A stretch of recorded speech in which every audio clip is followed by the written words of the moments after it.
करें स्टार्ट बेटा। तो पार्टनरशिप एंड एलएलपी अकाउंट्स, ठीक है,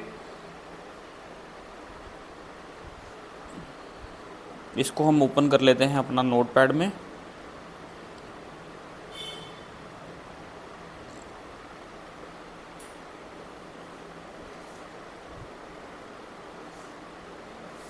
ठीक है, तो पार्टनरशिप और एलएलपी अकाउंट्स क्या होते हैं। सबसे पहले मैं आपको पार्टनरशिप के बारे में बता देता हूँ क्या होता है, ठीक है। पार्टनरशिप की जो डेफिनेशन है इंडियन पार्टनरशिप एक्ट 1932 के अकॉर्डिंगली सेक्शन 4 जिसमें हमें बताया गया, जो हमने 12th में भी पढ़ाई थी मैंने आपको, the relationship between two or more person who have agree to share their profit और loss, profit carried on by all or any of them acting for all, यही थी।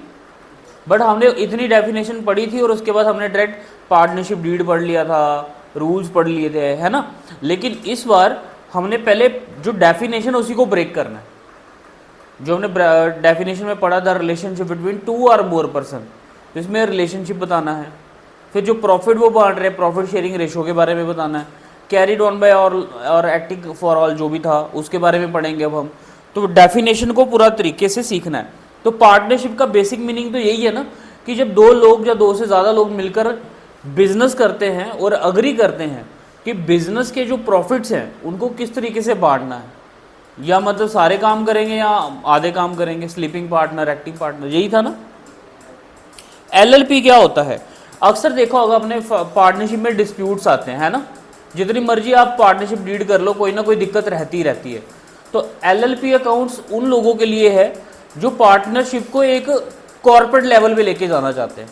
किस लेवल पे, कंपनी लेवल पे लेके जाना चाहते हैं। वो कहते हैं कि हमने रहना पार्टनर ही है, बट जैसे अभी देखा होगा आपने मैक्सिमम जो सीए फर्म्स होती हैं वो भी एलएलपी होती हैं, लिमिटेड लायबिलिटी पार्टनरशिप। उसमें सीएस होते हैं, सीए होते हैं, हमारे कॉस्ट वर्किंग अकाउंटेंट होते हैं, एडवोकेट्स होते हैं। तो ये सारे लोग मिलकर काम करते हैं। क्या क्यों एलएलपी क्यों करते हैं, क्योंकि रजिस्ट्रेशन ऑफ पार्टनरशिप डीड, एक होता है एग्रीमेंट बनाना, एक होता है रजिस्ट्रेशन करवाना। क्या करवाना, रजिस्ट्रेशन करवा के आप फिर एक क्या बन जाते हो, लीगल सेपरेट एंटिटी बन जाते हो। जैसे कंपनी होती है ना, which are incorporated in the eyes of law.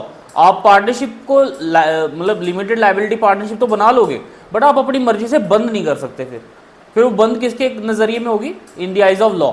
जिसने उसको बनाया है वही उसको क्या करेगा, लिक्विडेट करेगा। आई बात समझ। तो ये था एलएलपी अकाउंट। अब LLP limited liability partnership, partnership की जो नॉर्मल पार्टनरशिप होती है उसमें क्या रहता है, अनलिमिटेड लायबिलिटी रहती है ना, पैसा देना पड़ता है, डेब्ट भी बढ़ जाते हैं। लिमिटेड लायबिलिटी क्या चीज, पार्टनरशिप की भी होती है ना, पार्टनरशिप की सोल प्रोप्राइटर की अनलिमिटेड लायबिलिटी रहती है। बट जब एलएलपी की बात करें हम, तो उसमें जो लायबिलिटी आपका पार्टनर रहेगी वो क्या रहेगी, लिमिटेड। ठीक है, जैसे कंपनी की लिमिटेड लायबिलिटी होती है, तो वैसे ही इनकी क्या रहेगी, लिमिटेड। क्यों, क्योंकि इन्होंने रजिस्ट्रेशन कराई है अपनी किसमें, कॉर्पोरेट में कराई है। ठीक है, क्या सेक्शन थी इसकी, एलएलपी अकाउंट की, 2008।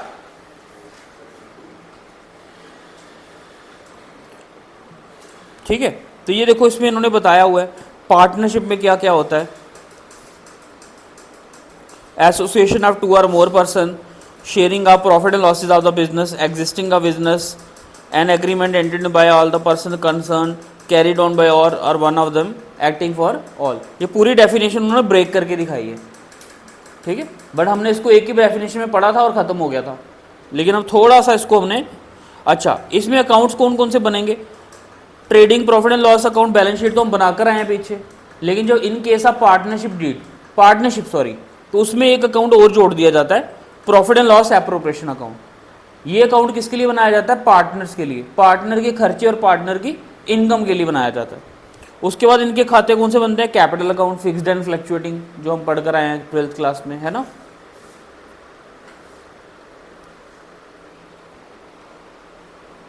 तो बात करें अगर हम तो definition and features of partnership की, तो section 4 of the partnership act 1932, partnership is the relation between persons who have agreed to share the profit of a business carried on by all or any of them acting for all। अगर आप ये कानून लगा दोगे ना, section 4 1932 act, तो फिर आपको ये डेफिनेशन एज इट इज़ लिखनी है। जो मैंने बोली वो भी ऐसी ही है, कुछ भी फर्क नहीं है, बस मैंने बोला था द रिलेशनशिप, तो रिलेशनशिप की जगह क्या आ जाएगा, पार्टनरशिप। क्या आ जाएगा, क्लियर आपको। अब इन्होंने उसके फीचर्स बताए हैं। तो पहला फीचर है इसका एग्जिस्टेंस ऑफ एन एग्रीमेंट। भाई जब भी कोई पार्टनरशिप होती है उसमें क्या होना चाहिए, अग्रीमेंट होना चाहिए, चाहे वो ओरल हो या रिटर्न हो। बिना अग्रीमेंट के तो काम ही नहीं होगा ना, है ना। जैसे इन्होंने बोला है अगर हिंदू अनडिवाइडेड फैमिली है, अ फॉर्मल और written agreement is not necessary to create a partnership. अगर एक फैमिली में बिजनेस होगा तो उसमें कोई अग्रीमेंट साइन करने की जरूरत ही नहीं है ना, ठीक है। अगर वो पार्टनर बन जाए तो उसमें साइन करने की जरूरत नहीं। Business partnership can exist only in business, thus it is not the agreement alone which create a partnership. Partnership comes into existence only when partners begin to carry business in accordance with their agreement. जब वो चाहेंगे business करना, ऐसे normal चीज के लिए partnership कभी नहीं मानी जाएगी, सिर्फ बिजनेस एक्टिविटी के लिए क्या मानी जाएगी, पार्टनरशिप मानी जाएगी, ठीक है। जैसे डेफिनेशन भी है, सेक्शन 2 भी लिखा हुआ है, only states that business includes every trade occupation and profession. अब सीए मैंने बोला ना पार्टनरशिप करते हैं, तो प्रोफेशन की बात भी इसमें है, ठीक है। शेयरिंग ऑफ प्रॉफिट्स, तो भाई शेयरिंग ऑफ प्रॉफिट्स वो डिसाइड होता है, ठीक है। वो उनको अपनी जो डीड होती है, उनकी अग्रीमेंट होती है, उसमें मेंशन भी करना पड़ता है कि भाई हम किस तरीके से प्रॉफिट बांटेंगे बिजनेस का। The persons concern must agree to share the profit of the business because no person is a partner unless he और she has the right to share the profit of the business। जैसे section 4 ने बोला है does not insist upon sharing of losses, thus a provision of sharing losses is not necessary। इसलिए उन्होंने profit ही बांटने की बात की थी ऊपर, है ना। ये एक म्यूचुअल एजेंसी होती है, क्या होती है, म्यूचुअल एजेंसी। जैसे it means that the business is to be carried on by all or any of them acting for all। यहाँ तो कुछ लोग काम करेंगे या फिर सारे करेंगे, है ना। स्लीपिंग पार्टनर और एक्टिव पार्टनर की बात हो रही है, तो ये क्या होगा, म्यूचुअल अग्रीमेंट होगा कि नहीं होगा, कि भाई ये बंदा कैपिटल ज़्यादा दे रहा है, चलो जी इसको बोलो कि आप थोड़ा काम कम करो, आप स्लीपिंग पार्टनर। जो बंदे के स्किल्स अच्छे हैं उसको क्या बोल दिया, तू काम करो, तो ये तब भी प्रॉफिट का शेयर मिलेगा। वो मूवी भी है ना कि आपकी जमुना पार, देखी तो है आपने, नहीं देखी, अच्छा अच्छी बात है। उसमें भी यही होता है कि वो लड़के को जो सीए बनता है उसको क्या कर लेते हैं, वो पार्टनर बना लेते हैं, और पार्टनर बना के साइन करवा लेते हैं 5% का, और बाद में बेचारा 1 साल का लाइसेंस कैंसिल कर दिया जाता है काउंसिल की तरफ से। माइनर को पार्टनर बनाया जा सकता है, ये पढ़कर आए हम पीछे भी, है ना। बट एक कंडीशन पे बनाया जाता है कि वो सिर्फ बिजनेस में क्या लेगा, प्रॉफिट लेगा, लॉस उसको बेयर करने की जरूरत नहीं है, ठीक है। नंबर ऑफ पार्टनर्स कितने चाहिए इसमें, मिनिमम 2 है, और मैक्सिमम इन्होंने लिखा हुआ है maximum partners as per section 464 of the Companies Act 2013, no association or partnership consisting more than 100 number of partners. कितने, 100 से ज़्यादा नहीं होने चाहिए, कंपनीज एक्ट 2013 में, ठीक है। Shall be form for the purpose of carrying on business. Rule 10 of the companies rules 2014 specify the limit, क्या करती है वो, 50। दस the maximum number of partner कितना होने चाहिए, 50 होने चाहिए, ठीक है।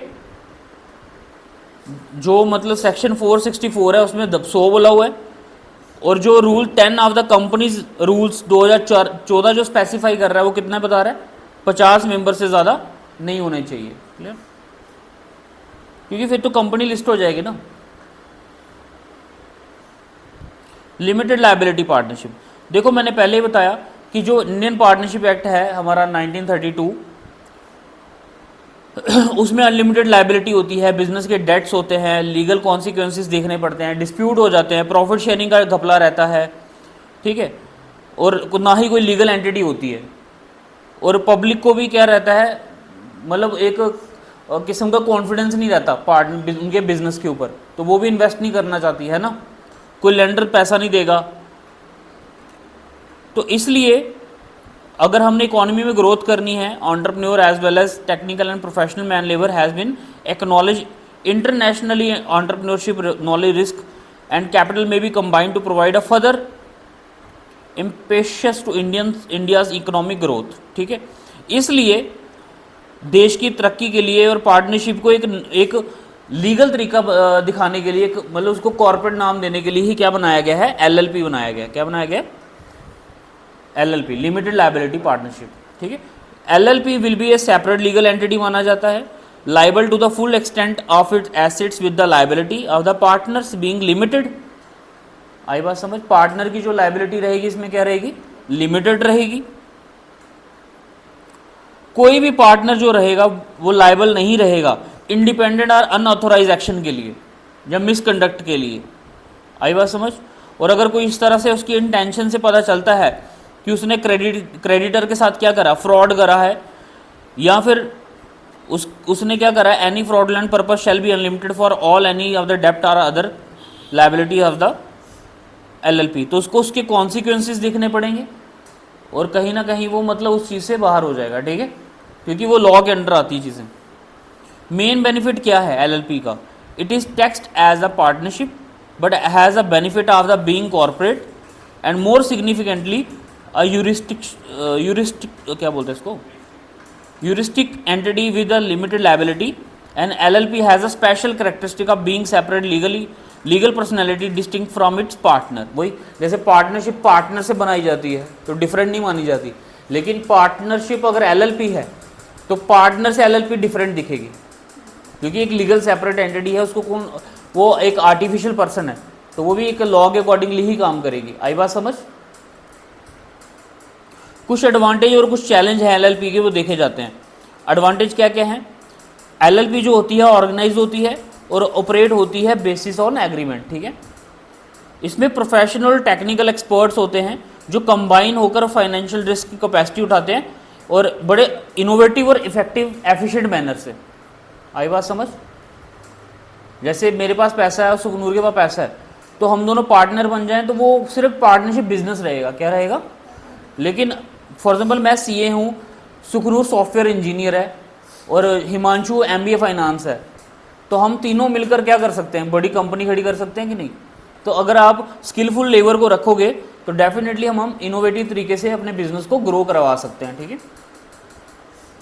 Limited liability of partnership in case of corporate entities along with the flexibility of partnership without imposing detail legal and procedural. हाँ, लिमिटेड लायबिलिटी का एक और फायदा भी है, जब आप पार्टनरशिप को LLP रजिस्टर्ड कराओगे आपको फायदे सारी पार्टनरशिप वाले ही मिलेंगे, मतलब आपको कंपनी के सारे रूल्स को फॉलो करने की जरूरत नहीं है। जो लिमिटेड लायबिलिटी के स्पेशल प्रोविजंस बनाए हैं उन्हीं को फॉलो करना है आपने। आई बात समझ। जैसे इन्होंने बोला इसमें अब कंपनी को रजिस्टर्ड कराना तो पैसा काफ़ी लगता है, लेकिन अगर आपने LLP रजिस्टर्ड करानी है तो lower registration cost as compare to the corporate entities. ठीक है, नेक्स्ट पॉइंट है ऑडिट नॉट मैंडेटरी, क्योंकि उसमें टर्नओवर और कैपिटल कंट्रीब्यूशन ही क्या माना जाता है, बेंचमार्क माना जाता है। ठीक है,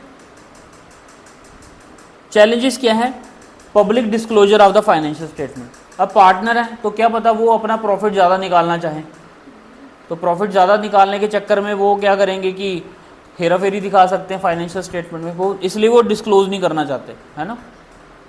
no option for equity investment, share holder funds नहीं हो सकते, मिल सकते, है ना। जो पैसा खुद का रहेगा वही क्या करेंगे, हम इन्वेस्ट करेंगे। Extensive panel provisions for the non compliance, ये सबसे बड़ा चैलेंज होता है हमारा कि इसके लिए भी जैसे कोई प्रॉब्लम आ जाती है तो आपस में पार्टनर बैठ के सलाह कर लेते हैं, लेकिन अगर LLP रजिस्टर्ड है तो एक पैनल प्रोविजंस हैं फॉर द नॉन कंप्लायंस के लिए। ठीक है, तो वहाँ पे जाके ही आपका छुटकारा होगा, अदरवाइज नहीं होगा। आपको हर चीज़ को लीगली ही फॉलो करना पड़ेगा। आई बात समझ। डेफिनेशन ऑफ LLP क्या है, section 2 of the limited liability partnership act 2008 defines limited liability partnership as a partnership formed and registered under this act.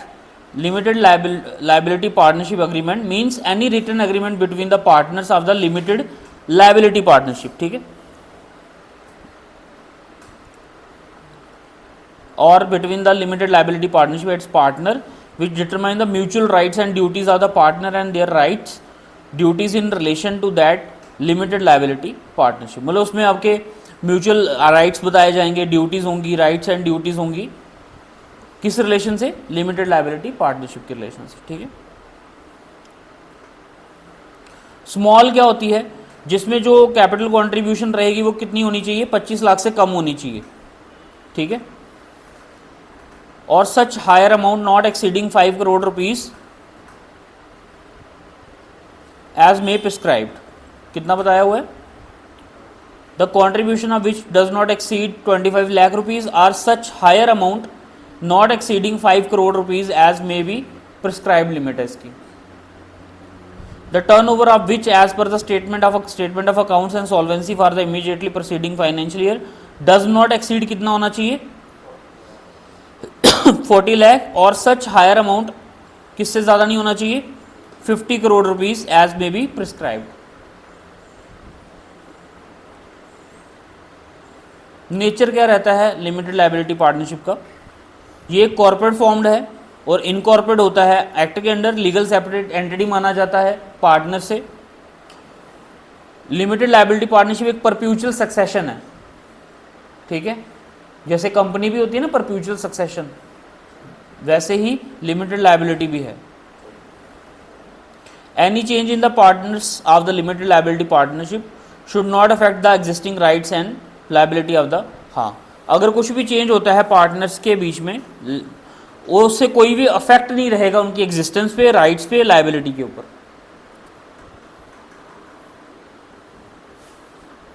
अब जो सेक्शन 32 है 1932 वो अप्लाई नहीं होती है हमारी किस पे, एलएलपी पे, ठीक है। एलएलपी पे कितने मेंबर्स चाहिए बेटा, वो बताया इन्होंने। As per the LLP any individual और बॉडी कॉर्पोरेट में भी पार्टनर, कोई भी बन सकता है body corporate in LLP provided that individual shall not be capable of becoming a partner, किनको कैपेबल नहीं माना जाता, he has found to be unsound mind, जो हमने लॉ में भी पढ़ा था ना, अनडिस्चार्ज इंसॉल्वेंट, बैंकरप्सी नहीं मानी जाएगी, कोई भी बंदा अगर बैंकरप्सी में है तो वो कभी भी मतलब एलएलपी में नहीं आ सकता,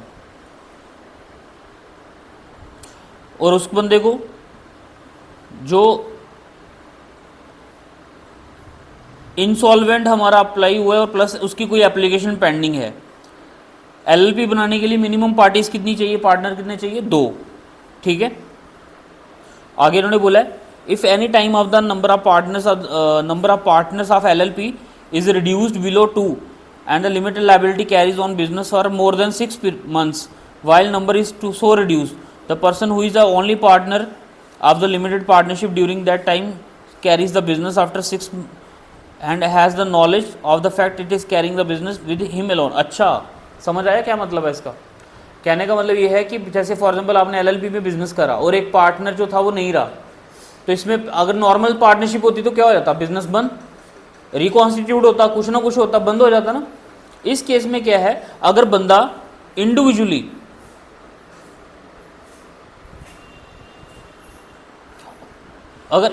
बंदा 6 महीने तक सिंगल पार्टनर 6 महीने तक बिजनेस को चला रहा है, ठीक है, और उसको सारे फैक्ट्स पता है कैसे करना है काम, कैसे नहीं करना, तो वो अकेला भी एलएलपी को क्या कर सकता है, कंटिन्यू करवा सकता है।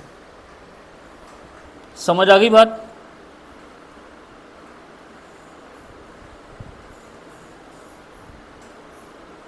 उसके बाद आता है आपका डेजिग्नेटेड पार्टनर्स, ठीक है।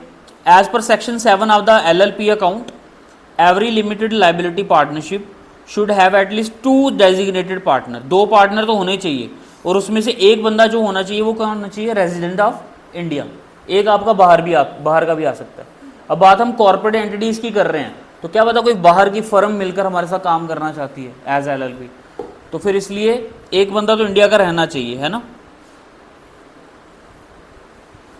provided that in case of a limited liability partnership in which all the partners are bodies corporate, in which one or more partners are individual or body corporate, at least 2 individuals who are partners, ठीक है, LLP are nominees of such corporate will be। अच्छा, जो corporate जैसे companies हैं कुछ, अगर वो हमारे साथ मिलकर काम करना चाहती है तो उनका कोई नॉमिनी होगा हमारे साथ मिलकर जो इस म्यूचुअल एजेंसी के बीच में काम करेगा एज LLP, ठीक है। Subject to the provision of the act क्या है, अगर इनकॉर्पोरेशन डॉक्यूमेंट हो रहे हैं तो जैसे इन्होंने बोला specifies who are to be designated partner, such person should be designated partner और इनकॉर्पोरेशन, वो इनकॉर्पोरेशन के लिए ही माना जाएगा।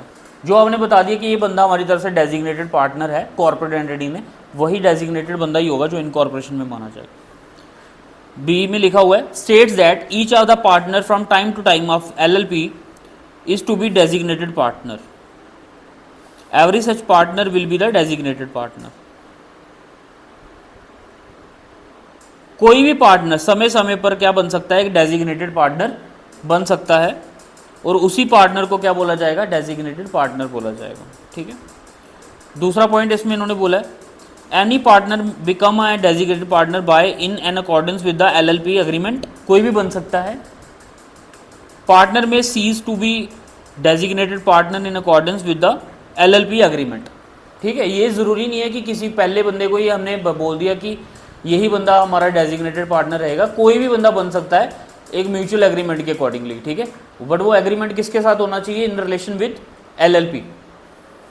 ठीक है, क्योंकि LLP की जब भी बात कर रहा हूं मैं तो पार्टनर से डिफरेंट बात हो रही है। LLP जो है वो पार्टनर से क्या है, अलग है, क्योंकि वो एक आर्टिफिशियल लीगल सेपरेट एंटिटी है।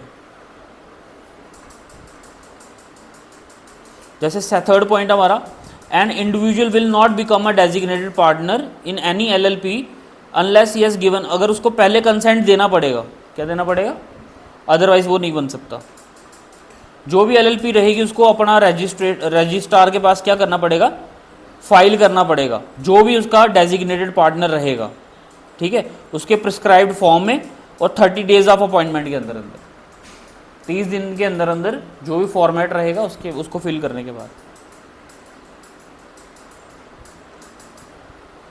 An individual eligible to be a designated partner should be satisfied such condition and requirement may be prescribed, जो रहेंगी उसको फॉलो करते हुए ही वो माना जाएगा। ठीक है। लाइबिलिटीज क्या रहती हैं बेटा डेजिग्नेटेड पार्टनर की, वही LLP की जो रहेंगी हमारी, है ना, लिमिटेड ही रहेंगी उसकी लाइबिलिटी। लिमिटेशंस क्या क्या है बेटा इसकी, LLP की और उसके पार्टनर्स की। Under the LLP act 2008 an obligation of an LLP arising out the contract और otherwise will be solely the obligation of the LLP।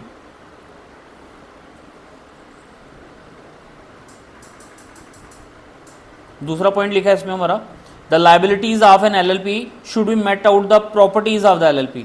लो जी, जो LLP की लाइबिलिटी रहेगी वो प्रॉपर्टी ऑफ द LLP के साथ मैच करेंगी, वही कंपनीज वाला रूल ही है ना। LLP is not bound to be by anything done by the partner in dealing with the person, वो किसी तरह से पार्टनर जो डील कर रहे हैं किसी बंदे के साथ उसमें बाउंड नहीं है वो। ठीक है, क्योंकि ये कॉर्पोरेट एंटिटी है।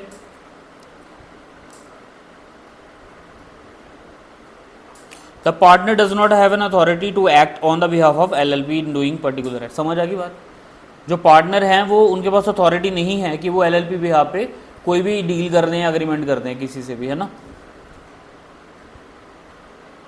जैसे the other person knows the partner has no authority और डज नॉट नो और बिलीव हिम, वो ये भी बिलीव नहीं कर सकता कि वो पार्टनर जो है LLP का जो मेरे साथ डील कर रहा है उसके पास कोई अथॉरिटी है कि नहीं, है ना। थर्ड पर्सन की बात हो रही है, थर्ड पार्टी की। और नेक्स्ट आता है हमारा the LLP is liable if the partner of LLP is liable to any person as a result of the wrongful and omission on his part in course of the business of the LLP or with his. हाँ, कोई LLP में कोई गड़बड़ है, कुछ मतलब उसके act में कोई दिक्कत है, तो उस केस में LLP क्या रहेगी, लाइबल रहेगी। अदरवाइज जो पार्टनर ने मतलब कांड किए होंगे उसके बेसिस पे नहीं रहेगी। समझ आ गई बात, पार्टनर के बेसिस पे नहीं रहेगी वो। LLP की तरफ से कोई लूप होल है तो वो उसके लिए क्या रहेगी, लाइबल रहेगी। आप समझ आ रहा है आपको क्या बोल रहा हूँ मैं, कि एक LLP जो है वो डिफरेंट है पार्टनर से। पार्टनरशिप में जो डिसीजन होता था तो वो म्यूचुअली कर लेते थे, लेकिन इसमें हमें वो पहले रजिस्ट्रार के पास जाके बताना पड़ेगा कि हम ये डिसीजन ले रहे हैं, ये हमने कंसेंट है, हमारा फ्री कंसेंट है, आप इस चीज़ को अपडेट कर दो। उसके बाद आता है फाइनल डिस्क्लोजर एंड रिटर्न्स। क्या आता है? एलएलपी को अपनी बुक्स को प्रॉपर मेंटेन करना है relating to its affair for each year existence on the cash basis and accrual basis. वही जो हमारे डबल एंट्री में जो चीज़ें होती हैं फॉलो, वो सारी करनी है, ठीक है। कैश बेसिस और अक्रूवल बेसिस को फॉलो करना है, और जो सच फॉर्मेट प्रोवाइड हुआ है वो भी फॉलो करना है। और should be maintain at the same of registered office for such period may be prescribed. और ये सब चीज़ें उनको मेंटेन करनी है अपने रजिस्टर्ड ऑफिस में उस समय के दौरान। Every LLP should within 6 months at the end of the each financial year prepare क्या करना उसको, स्टेटमेंट ऑफ अकाउंट, जिसको एसओए बोलते हैं हम, और सॉल्वेंसी बतानी है for the said financial year as at the last day of the said financial year. Every LLP should file within the prescribe time statement of account and solvency with the registrar every year. देखो कितना LLP में कितना वो है, conditions हैं। इसलिए तो लोग पार्टनरशिप से आगे बढ़ते ही नहीं। वो कहते हैं कि एलएलपी ज़्यादा मुश्किल है, पर ऐसा नहीं है।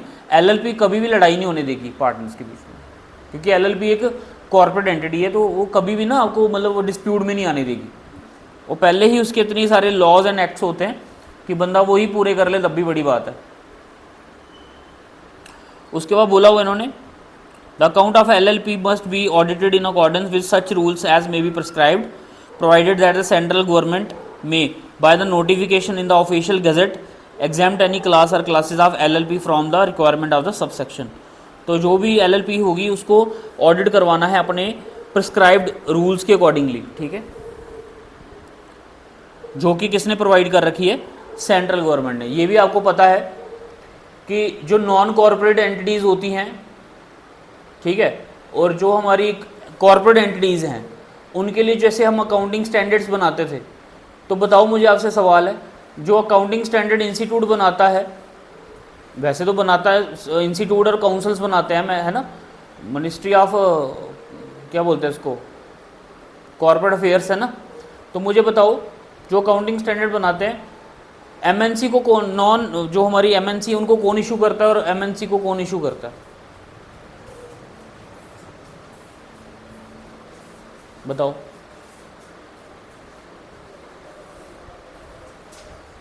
सेंट्रल गवर्नमेंट भी थी ना इसमें। एक क्वेश्चन था आपको एमसीक्यू में कि सेंट्रल गवर्नमेंट किसको मतलब हमारे अकाउंटिंग स्टैंडर्ड इशू करती है, याद आया? लॉ में पढ़ाया भी मैंने, शाबाश, सोच के रखना, फिर इसको हम खत्म करते हैं इतनी देर, ठीक है। पार्टनरशिप डीड क्या होती है? The agreement may be in oral और written, but to avoid future dispute the agreement must be in written. The written agreement is known as partnership deed. Partnership deed वो होती है, डीड होती है हमारी, अग्रीमेंट होता है, ओरल भी होता है और रिटन भी होता है।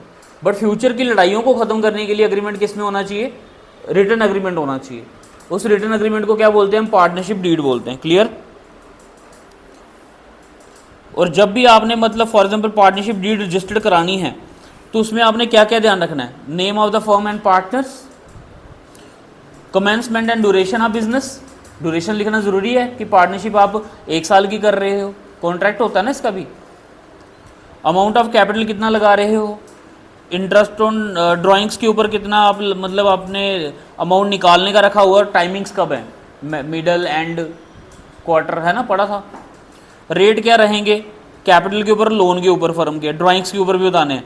प्रॉफिट एंड लॉस की रेशो बताओ, सैलरी कितनी देनी है, उनके म्यूचुअल राइट्स और ड्यूटीज़ में क्या वेरिएशंस हैं, ठीक है, समझ आ रहा है। उधर सिर्फ 5 रूल पढ़े थे हमने, अब रूल देख लो कितने। अब जब भी आप कोई एग्रीमेंट बनाने जाओगे तो यही फॉर्मेट उठा लेना, ठीक है, ये सारी चीज़ें आती हैं। गुडविल के मेथड्स क्या क्या हैं आपके, रिटायरमेंट का प्रोसीजर क्या है वो बताओ, कितने ड्यूज किस तरह से सेटल करोगे, डिटर्मिनेशन ऑफ एग्जीक्यूटर क्या है डिसीज पार्टनर का जब डेथ हो जाती है पार्टनर की, है ना, लॉसेस को कैसे आप इंसॉल्वेंसी ऑफ पार्टनर से ट्रीट करवाओगे, procedure of allowed settlement of dispute, अगर कोई लड़ाई हो जाए तो कैसे सेटल करनी है, ये पार्टनरशिप की बात हो रही है 1932, ठीक है। Preparation of accounts and their audits, ठीक है। रूल्स क्या है वो तो मैंने 5 सिखाए हुए हैं आपको।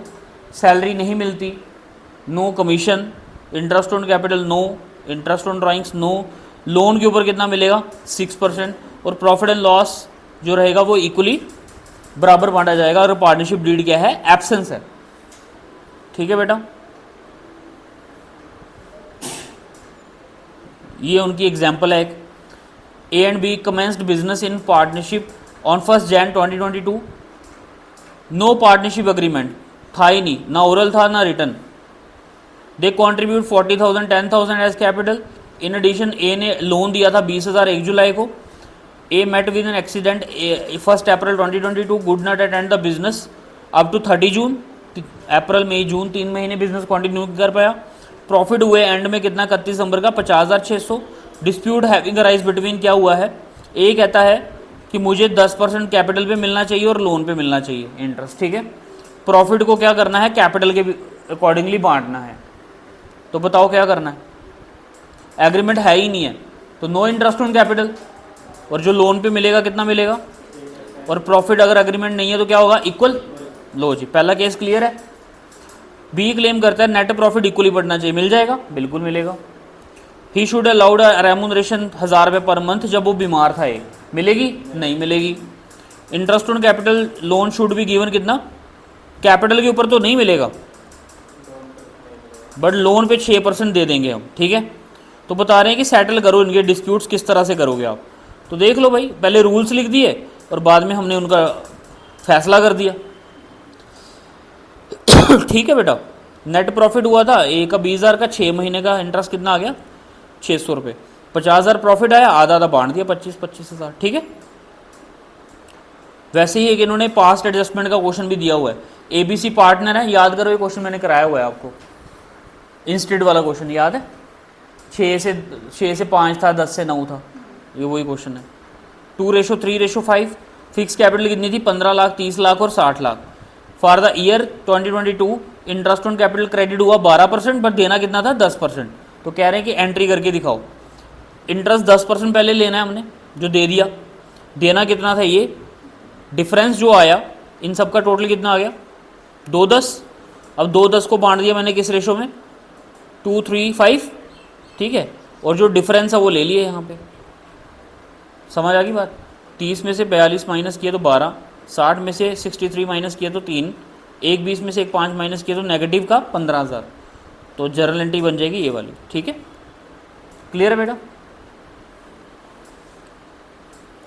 बाकी पार्टनर्स की पावर क्या क्या है वो पढ़ लेते हैं, बाकी फिर हम जो प्रैक्टिकल है, न्यूमेरिकल्स हैं, वो हम नेक्स्ट लेक्चर में करेंगे। ठीक है, पावर्स ऑफ अ पार्टनर्स क्या कर सकते हैं बेटा, वो सामान को खरीद सकते हैं और बेच सकते हैं, पेमेंट रिसीव कर सकते हैं फर्म के बिहाफ पे और वैलिड रिसिप्ट दे सकते हैं, चेक्स ड्रॉ कर सकते हैं, ड्राइंग्स कर सकते हैं, accepting endorsing bills of exchange, promissory note in the name of firm, firm के नाम पे ये कर सकते हैं वो लोग। ठीक है, बड़ी अच्छी बात है, मतलब पता होना चाहिए कि भाई पार्टनर की पावर्स क्या हैं, राइट्स क्या हैं, है ना।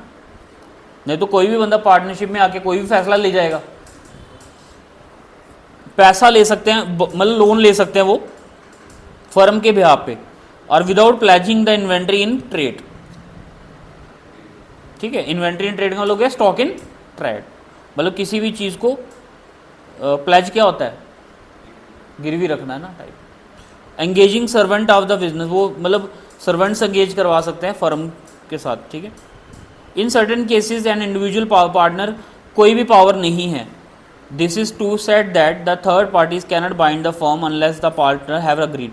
अगर पार्टनर अग्री नहीं कर रहे तो वो चीज़ कभी भी नहीं मानी जाएगी, वो पावर ज़ीरो हो जाएगी। जैसे dispute relating to the firm arbitrations, bank account नहीं खोल लेना फर्म के नाम पे और पार्टनर का, है ना, कॉम्प्रोमाइज़ कर लेना, रिलिंक्विशमेंट ऑफ एनी क्लेम और portion of claim by the firm, withdraw करना सू को proceeding file on the behalf of firm, ये नहीं कर सकते वो। ठीक है, एडमिशन करना of any liability in sue of proceeding against the firm, acquisition of immovable property to the firm, entering in the partnership on the behalf of firm. तो ये चीज़ें हैं जो उनके बताए गए हैं कि पावर्स क्या हैं और कहाँ पे उनको रिस्ट्रिक्ट किया गया है, या कहाँ पे उनकी पावर्स को कंस्ट्रेंट किया गया है, वो चीज़ें यहाँ पे बताई गई हैं। क्लियर, समझ आ गया आपको अच्छे से। ये थ्योरी पार्ट था जो मैंने बताया, बहुत इंपॉर्टेंट है, थ्योरी आएगी तो प्रैक्टिकल कर पाओगे। क्लियर, उसके बाद अकाउंट्स हैं वो हम कल डिस्कस करेंगे, क्या क्या बनना है, कल से न्यूमेरिकल आपके स्टार्ट हो जाएंगे। ठीक है बेटा।